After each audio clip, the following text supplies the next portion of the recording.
Gordon Ray.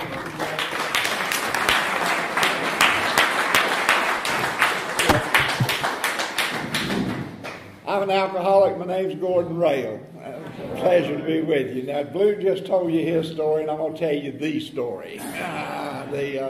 He looked like a deer in the headlights when he came in that meeting that night, and I couldn't tell if he was coming or going, if he was, had made up his mind. And so I went over and spoke to him, and so glad to see him here. Of course, you know Tom I and Dick Corcoran and Mac Bivens and a lot of you folks in this room put something on Blue that Ajax wouldn't take off, and he's been here ever since. And I'm sure Johnsy had a little something to do with that too. So thank you for having me, Waylon. Wonderful thing, your anniversary like this. It's just wonderful. Thank you for having me.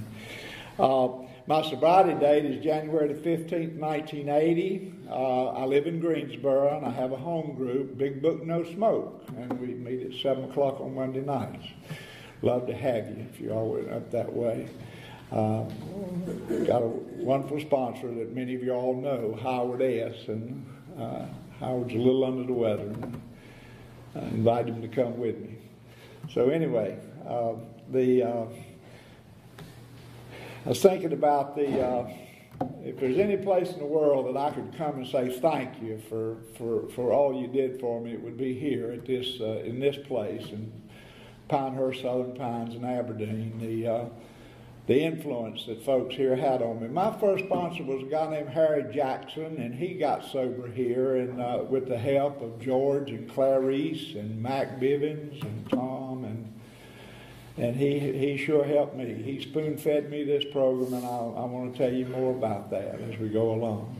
Dr. Bob, in his story at the end, he talks about why he did what he did. One of them was to repay the man that had helped him, and of course, I have a tremendous debt to the folks who helped me. I'll be forever grateful. So there's a story in the back of our big book that says that a 30-day man spoke to a 30-year man and said, "I wish I had your 30 years."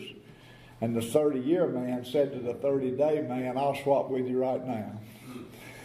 And I know that a lot of y'all in this room understand that. Joe and I, my wife Joe's with me tonight, and we met in Alcoholics Anonymous and started sparking, and we've been married for 37 years. And there's so many times we talk about where did it go, where did the time go, and it's just flown by. So there's a song that says, "Do you like the things that life is showing you?" And that's been our story. It is the journey. It's the journey, isn't it? It really is. So, I was born in Siler City, not too far from here. Should have had a wonderful childhood. I was, came up in a time where, but as I got into this program and did an inventory, of course, I realized I was just so full of self-centered fear all my life. I was just scared to death. And wanting to be a good little boy and wanting to be, thought of as being the right kind of person, this and that, and I wasn't, but I pretended to be. And, I was,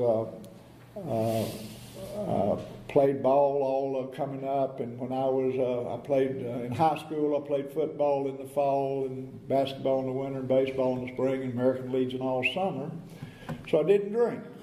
Not because I had any feelings about it, but back in my day, they said if you drink, they'll throw you off the ball team. That's what they said. So I guess my ego was being well taken care of, wearing that monogram jacket around school or running out on that basketball floor or whatever. And I didn't drink. My mother died in 2002, and we were cleaning out stuff and came upon my report cards. My mother had all my report cards wrapped in a ribbon. And I pulled my 6th grade report card out of the stack, and in red pencil, which is the way the teachers used to send a note home to you folks, it said, "Will not pay attention, will not follow directions." 6th grade. I wasn't drinking then, but I needed one. So also, my inventory reveals I became an Eagle Scout. cheated on the merit badges. I've always wanted the reward and wanted to cut corners and shortcut and, not do the work. That's what it amounts to. And also I started many things and finished few. I joined with a lot of, enthusiasm, and it would, because see, I start out of the gate like a Kentucky Derby winner, but if you stay around me, things get tacky, because I get tacky. I just quit. I don't stay with it. Don't have any staying power. So that's the story of a lot of my life. I went away to a little college called Campbell College. It was a junior college at that time. I don't know how long it was. I tried to play basketball down there, and I was the 13th man on a 12-man team, which means I didn't even get to dress unless somebody was sick or something. And it turned into work. I'm going to tell you, it was work. Those practices, 4 and 5 hours. We were doing laps one day, and I just ran out the end of the gym and never went back. It was crazy. Wasn't long though before some of the fellows said, "Do you drink?" And I said, "Well, of course I do." "What do you mean? You think I'm a little hayseed or a hick or something?" "Well, of course I drink." I'm sophisticated, for God's sakes. I bought me one of them umbrellas by then. I was walking around there. Boys and guys and gals from big towns like Raleigh and Southern Pines and Greensboro and all, they invited me to go with them to a tavern, Doug's Tavern over in Dunn. Glad it was dark in that place. I'm a quick learner. I saw a guy order a Miller High Life beer, and I ordered one just like he did. And that stuff was coming out of my nose and ears and eyes, and it tasted awful. And they said, "How you doing?" I said, "Great." I'm doing great. But I wanted to get along and be a part of, and they seemed like they accepted me and wanted me to, be in their company, and I didn't feel so awkward, and, I felt fairly comfortable. Wasn't long before people were saying, "Let Gordon drive. Gordon can handle his beer." I thought I was doing it right. Blew my head up so big I couldn't hardly get it in the car, for people to say that. I just thought you ought to drink every chance you get. I didn't have money. I didn't have an automobile. Many times I'd go from Friday night till the next Friday night without drinking, but I would be thinking about it all week long, looking forward to the Friday night or Thursday night or whenever I'd get another chance to go. I planned to drink every chance I got. And that's the way I was till I got here. That's the way I was. So I was in a pretty serious automobile accident as a result of drinking. I wasn't driving, but we were pretty drunk, and broke my leg real bad and was out of school for a year and in the hospital for 3 or 4 months, and I didn't walk without the aid of at least a cane for almost a year.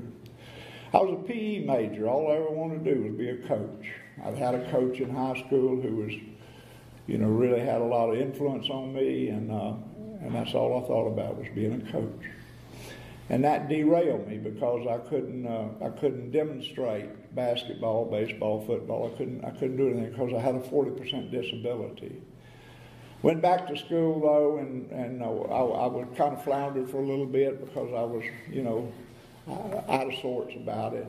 One thing, the guys and gals treated me like a hero when I came back, and I dragged that leg around, and if you don't watch me, I'll drag it around up here tonight, a little bit. So anyway, I met a girl, and a lot of my friends were getting married, and we got married. Wasn't long though before I was having money trouble. I've never known how to manage money. All I've know about money is when you don't have any, you need some, and when you run out, you need more.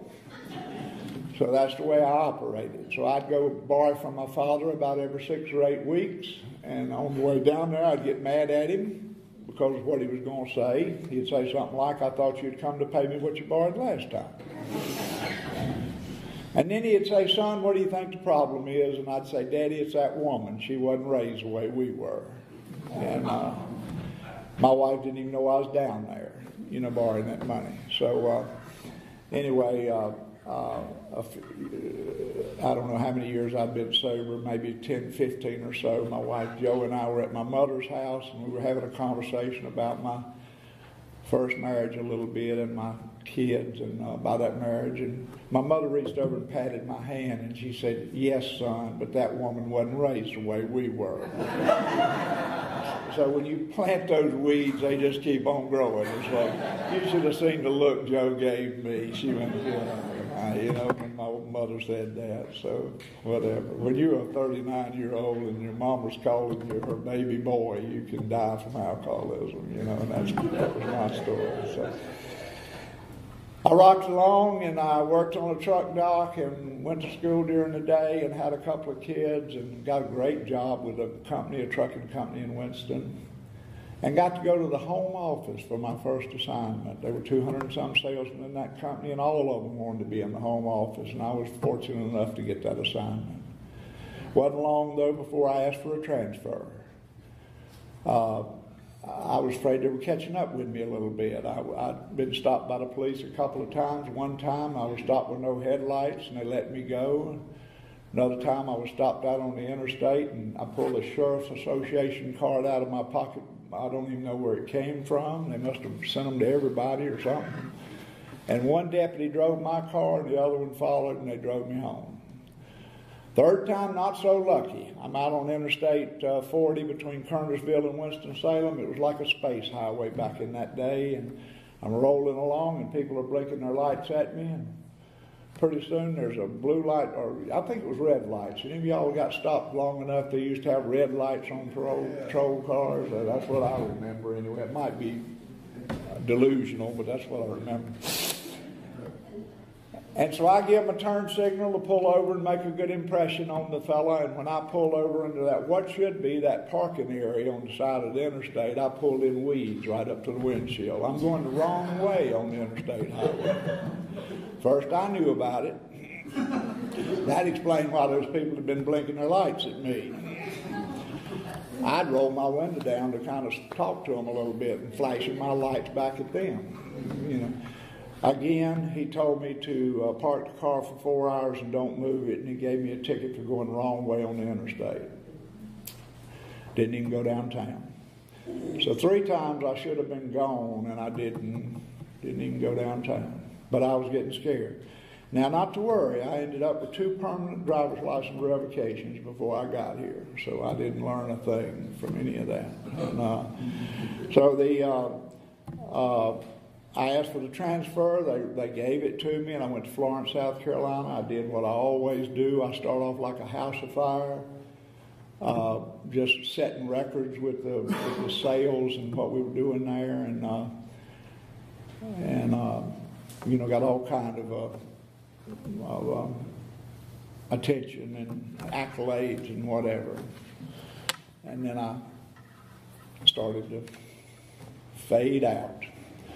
So it wasn't long, and I think I was 26, 27 years old, and here's one of my days for you. I would wake up in the morning. I had 3 kids by then.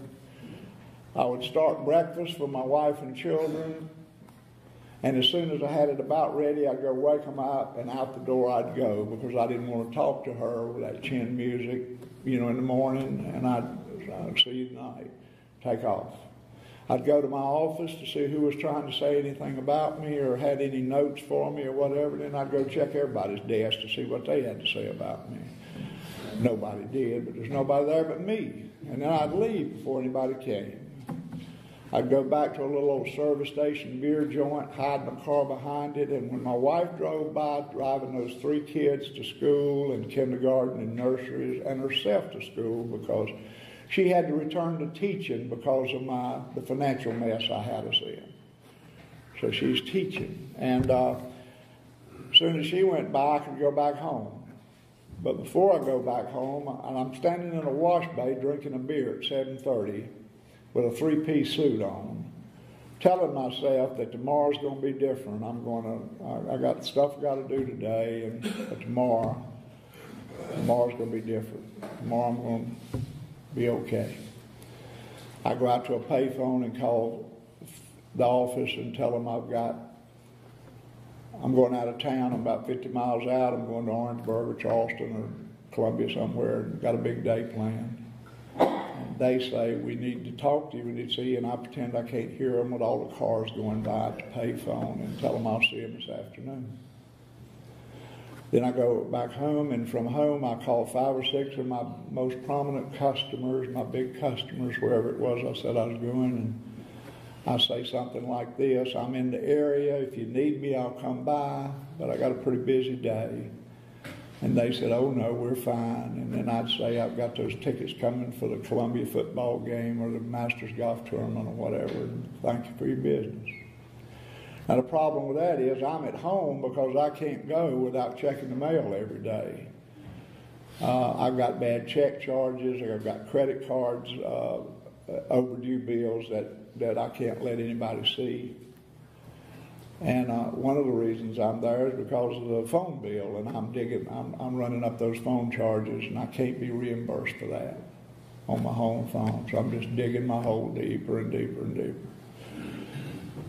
Figure out some way to get my hands on some money, and I go find me a place to drink for the day. I can't stand to be by myself, so I go and I drink. And about 5, I go back to another payphone and I call the office and tell them I'm about 50 miles out of town, I've had a big day, and I'll see you in the morning. And then I go buy whatever I need, a pint or two, and I go into my neighborhood if I'm really lucky. I have a wonderful friend in Greensboro I did have named Rex. He said, if we can just get home okay, we've had a good time. And so I'd get in my neighborhood. Now, I wouldn't drive down the street I lived on, but I'd ride around and around and around drinking. Wouldn't go home. And then finally I'd wobble up that driveway and take a pint and go on in, and my wife would say, you've been drinking. And I'd say, I've had a tough day. And I have had a tough day, haven't I? All that ducking and dodging and, secret life and all of that. So I'd sit there till, 1 or 2 in the morning or whenever and I'd wake up and do it all over again tomorrow. I really don't even like to have to tell you that I lived in that house with those 3 kids and my wife, and I've gone 4 and 5 days and not seen those children awake. I'd leave before they got up in the morning, and I'd come home after they were in bed at night. Sometimes I'd go in their bedroom and sit and look at them, and I'd say things like to myself, what is going to happen to us? I can't possibly keep this up. What is going to happen to us?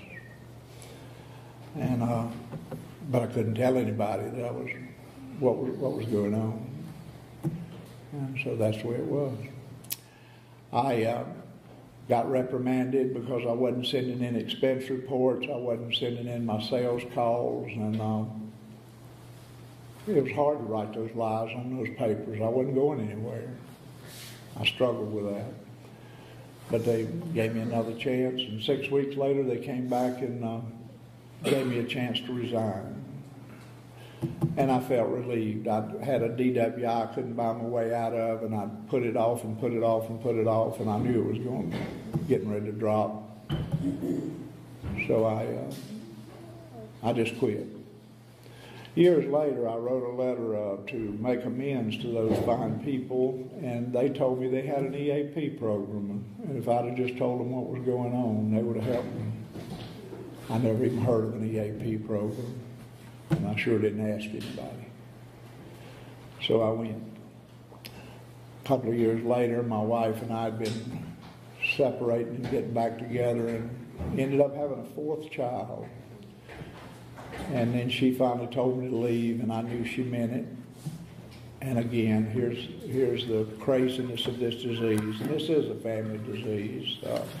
That wife would sit up late at night watching headlights come up and down the street, hoping one of the cars was me. And when I drove up the driveway, she'd jump in bed and pretend to be asleep.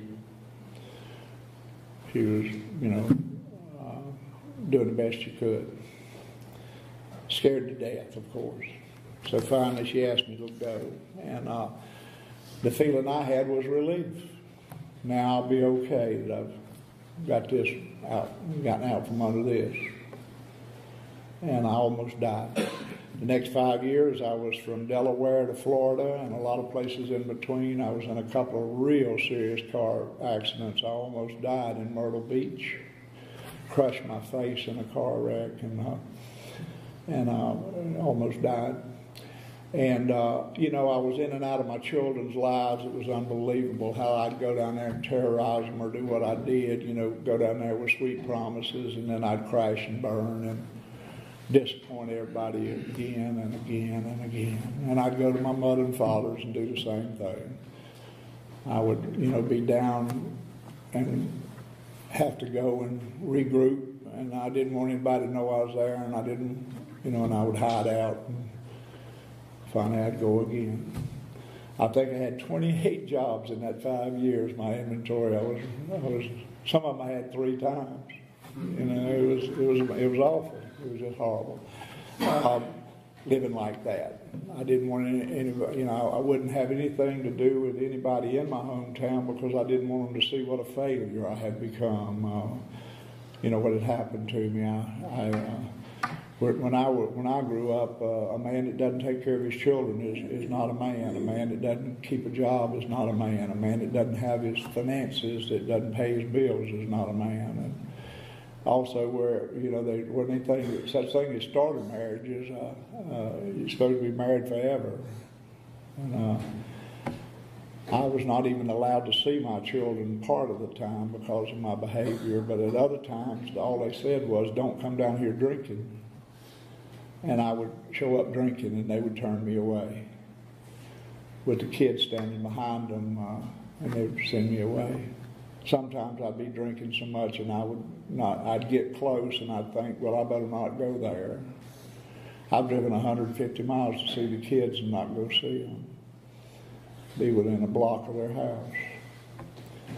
So that's the way I was living. That's the way I was living. I got to get to AA, and it sure is. God surely knows how to handle this alcoholic. I had to go to court in Whiteville because of my child support problem, and they had run out of their sense of humor was gone, so I had to show up. When you're driving a car without a driver's license, make you right nervous. So I stopped to get me a beer or two, kind of chill.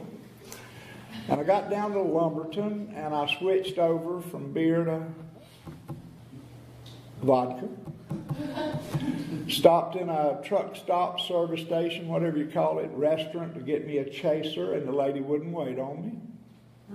Sitting over there in the booth with truck drivers. I beat my money on the counter. When she walked over, I said, "Ma'am, you're not much of a waitress. You ought to consider another line of work."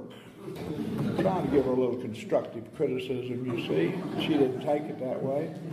I don't know about you guys, but I got an alligator mouth on me somewhere along the line. There used to be a time when people would say, if you're going to have a party, invite Gordon. He's a lot of fun.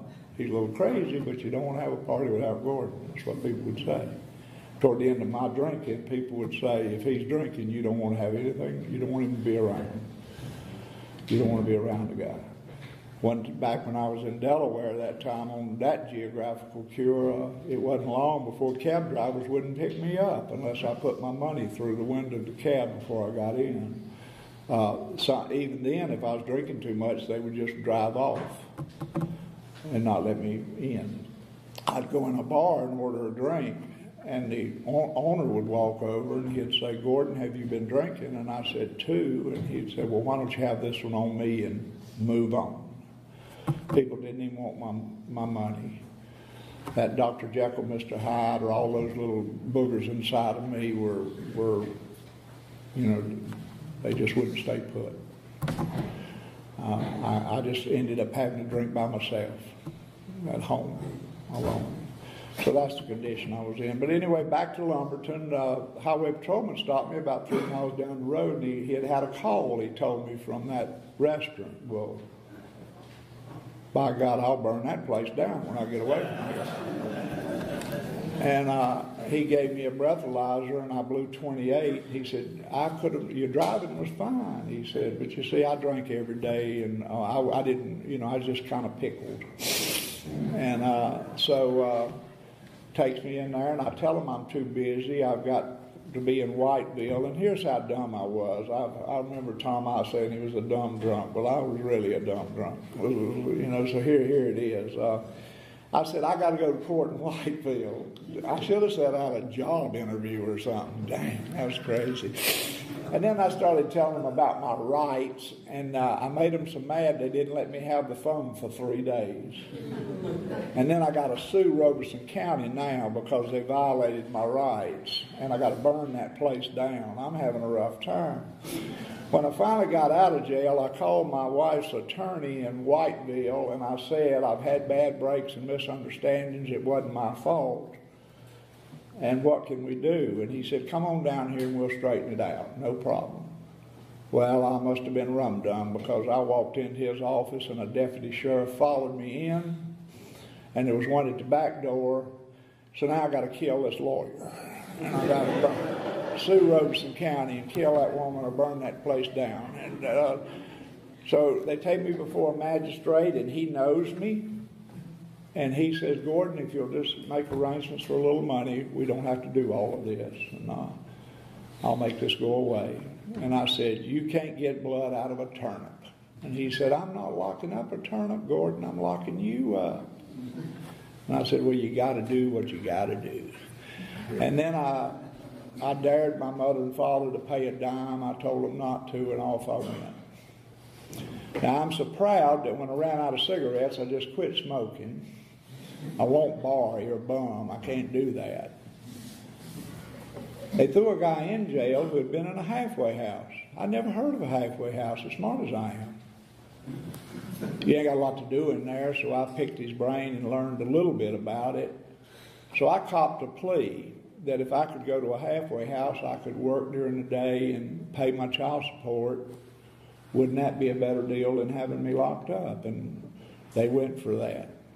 And I went. Well, that was on a Saturday morning. And Saturday evening, about 6:30, the guy said, okay, guys, at 7:30, everybody be out front.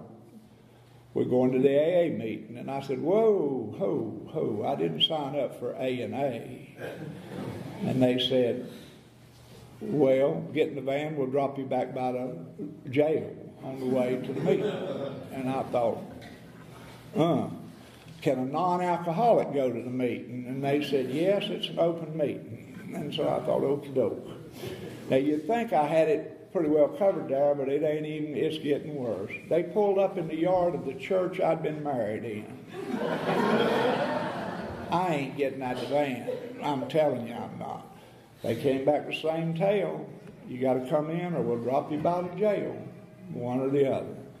Well, I crawled up under those azalea bushes and peeped around a little bit and went on in, and sure enough, I ran into a very prominent businessman and a county commissioner. I knew my reputation was ruined right then. These men were obviously at a men's Bible study or something, and I'd gotten in the wrong room. Well, they walked over toward me grinning, and one of them handed me a half a cup of coffee and said, Gordon, we're glad to see you. We've been saving you a seat. Ha, ha, ha. I didn't see anything funny about it at all. But in the next 3 months, those fine people in Whiteville introduced me to the program of Alcoholics Anonymous, and they really did. They were very patient with me and kind and respectful and treated me wonderfully. And so folks that I thought I knew, I didn't really know. I didn't know that part. I didn't know that alcoholism happens to some mighty fine people. Shame has no place here. Nobody in this room, family member or alcoholic, set out to end up in this place intentionally. We didn't do this to ourselves on purpose. We didn't do it. It's not willpower. It's not lack of willpower. It's not a moral issue. Alcoholism is a disease, as described in the doctor's opinion of our book. So I met some awfully fine people that were alcoholic, and so that changed me a bit. But as soon as, so that was my introduction to AA. And if the old timers used to say that if the God talk runs you off, the liquor will run you back. And I didn't like the program. I liked the people a lot, but I thought it was a little over the top to do some of the stuff they were doing. I didn't think it was necessary at all. And so as soon as I got all those charges dropped off of me, I had one more chance, and I took off again. And had a pocket full of phone numbers and intended to go to meetings and never went to the first one. Never went to the first meeting. Never made the first phone call. Stinking thinking leads to drinking, and the mental obsession and the mental part of this illness, which I never touched as far as treating it. Well, if you don't work on it, it'll work on you, and it did me. And I'm drinking it. I got down so bad that last time that I got scared. I got scared of my own self. I got scared I was going to die. I didn't want to die. And I called the guys that tried to help me in Whiteville, and they told me about a halfway house in Wilmington. So it took me a couple of weeks to get on the bus. Sometimes I would go down there at 6:30 in the morning, and I was supposed to be there at 6:30 at night, and sometimes I would not even go at all. So I went down there one time too drunk, they wouldn't let me on the bus. But I finally made it. And I walked in that halfway house, and I met a guy named Harry, who I've told you about, Harry Jackson. And he was given the interview to see if they were going to let me in, and he said, "Do you have any children?" And I said, "Why?" He said, "Because the question says, do you have any children?" And I said, "Well, what have they got to do with it?" He said, "I don't know, the question did." And then I said, "I don't want them to know anything about this." He said, "Man, you wearing me out." He said, "Let's go get a cup of coffee." And we went into a break room, and he put his hand over on my hand, and later he told me he did that so I'd make eye contact with him, and I sure did when he put his hand on my hand. And, he said, "Gordon, I think you love your children, and I would like to tell you that your children are in steps 8 and 9 of the 12-step program of recovery. That's where my children were, and that's where yours are. Are you willing to do the work?" And I had, I had all kind of unfinished business, but I could not blame anything on those kids. They just haunted me about what I had done or not done regarding those kids. And there wasn't enough liquor in the world to make that go away. And so it was. I give that. I think that's the only thing I had left on this earth that kept me going. So anyway, he was so fine to me. I tell you, he sat up at night with me and would let me ramble and rave and babble until 11 or 12 o'clock at night. He took me to meetings. He was a wonderful sponsor. One time we pulled up at a little discussion meeting near Wrightsville Beach, and he looked over at me and he said, "Gordon, I want to get you to help me with something." And I said, "Harry, I'd be glad to." He said, "I've been talking too much in the meeting. I want to make a promise to you right now. I'm going to go in there, and when it comes my turn, I'm going to say, 'My name's Harry, I'm an alcoholic, and I've come to listen. I pass.'" And I said, "Harry, I'll do that too."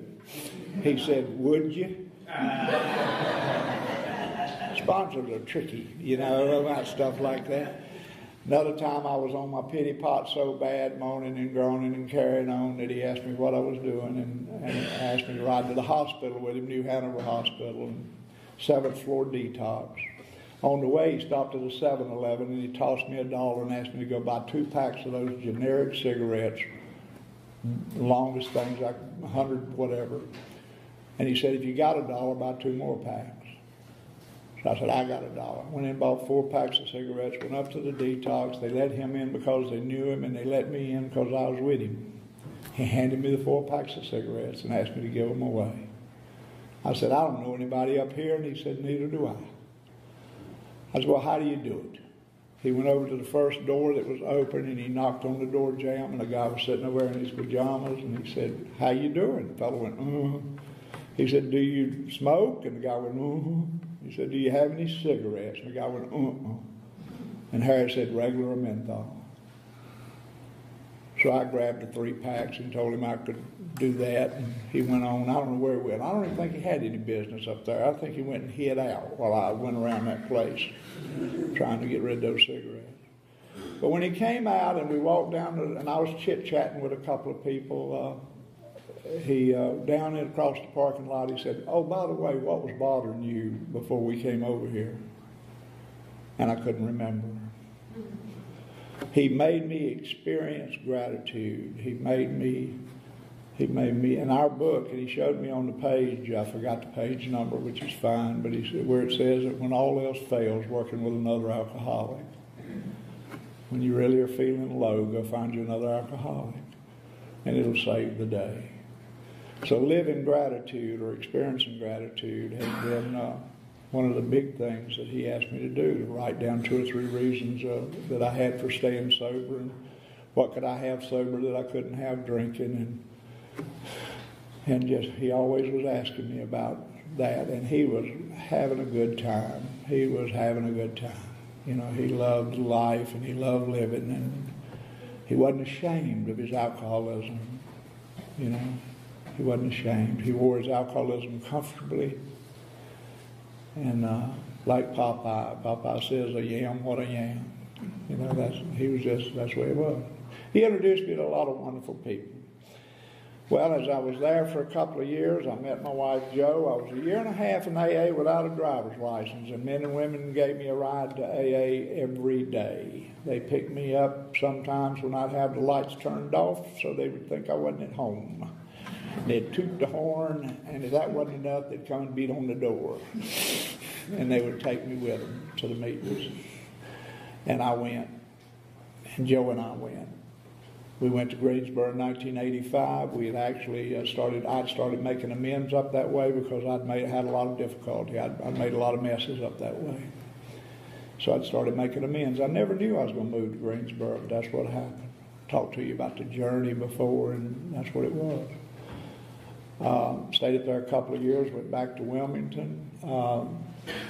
I thought I'd managed a halfway house for 3 years, I guess, before I went to Greensboro, and I thought they'd probably ask me to be on the board of directors when I got back down there, you know, and kept waiting. They didn't. They invited Jo to be on the board of directors, and I thought, phew. She went to a second meeting, and the ladies' halfway house manager that we'd been very, very fortunate to be a part of that, starting that ladies' house.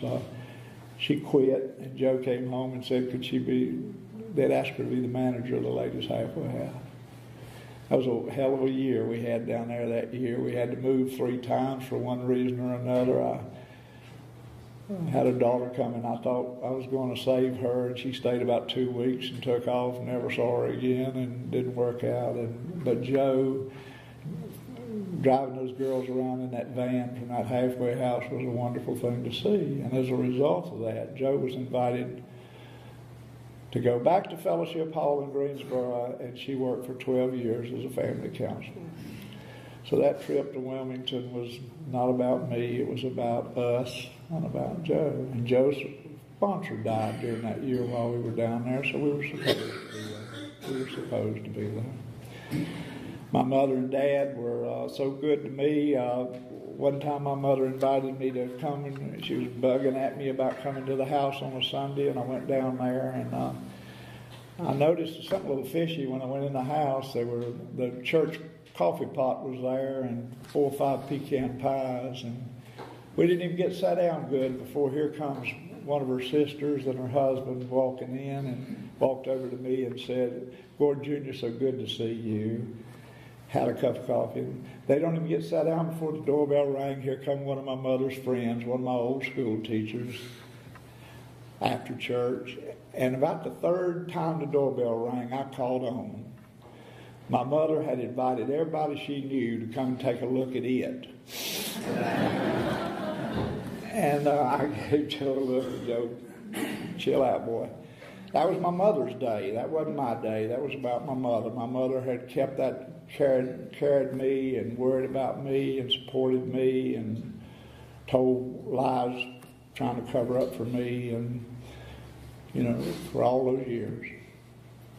And my mother's tricky. You know, she's smart. She believed that I had changed. Or maybe for you guys, y'all know that I have been changed. I don't believe I changed. I have been changed by this program.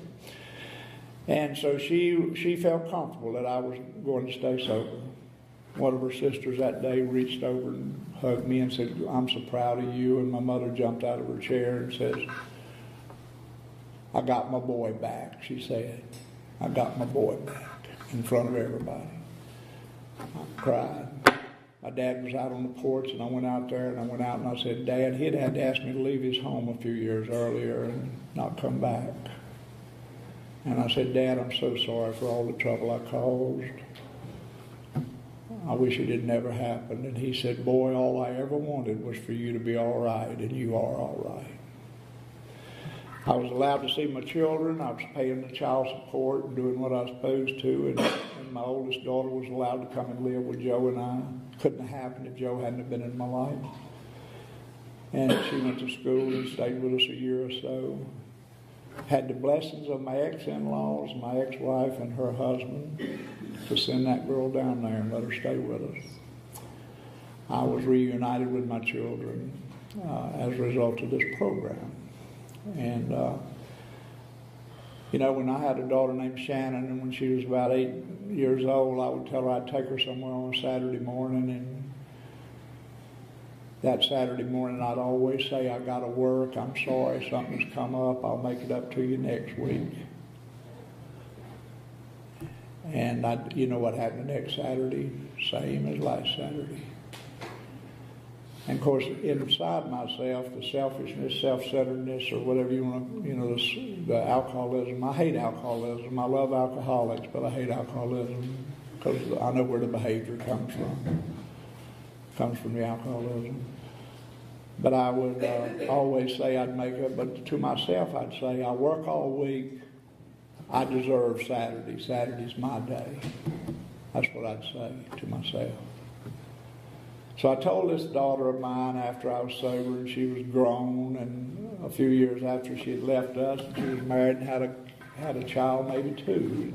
She said, I told her the story I just told you, how sad I was and sorry I was for doing her that way. I wished I had one of those Saturday mornings back when she was 8 years old, and I wondered how I'd ever make it up.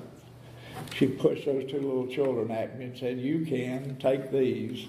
And so you can pay it forward is what I'm trying to say. You can pay it forward. My son Michael was, he was good to me or nice to me, but he was distant, and we weren't really, really close. It was kind of stiff when I was around him. He married a beautiful Greek girl, and her dad died down in Greensboro, South Carolina, and Joe and I went down for the funeral, and I realized that they had a little 2-year-old girl, Ava, my granddaughter, and they didn't have anybody to take care of Ava during the service. So I asked Joe, would she think that maybe I could keep Ava during the service? And Joe said yes. My son went forward. He said, "Dad, if she gives you too much trouble, just come to the side door and I'll see you." Well, I made it through the service. God almighty, that little girl got away from me 2 or 3 times. I lost her. She fell down a bank, got red mud all over her. I spit on her and got my handkerchief and wiped her off. She wore me out. I don't know about y'all with little children, but they ain't got no slow button. They just got a go button, you know, and they don't ever slow down. And so finally, when that thing was over, they came out, and I was so glad to see them, you know. Thank you. And here we go back to Greensboro, Joe and I. That night, my daughter-in-law called me on the phone, and she said, "Mr. Rail, thank you for what you did today. You let my people see what a fine family I married into," meaning the Greek people. And I cried. I would have never even thought of anything like that if it hadn't been for you guys.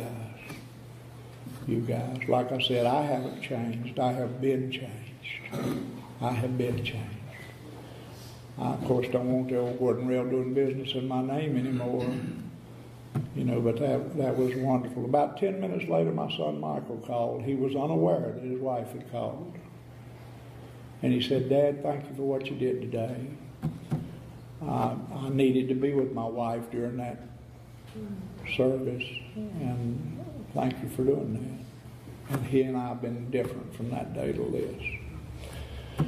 So look for an opportunity, and you can pay it forward. You can do the things you are. Well, I've been able to do some things that I need to do and want to do. So, and it is a journey. I'm not afraid anymore like I was. I'm not ashamed of my alcoholism.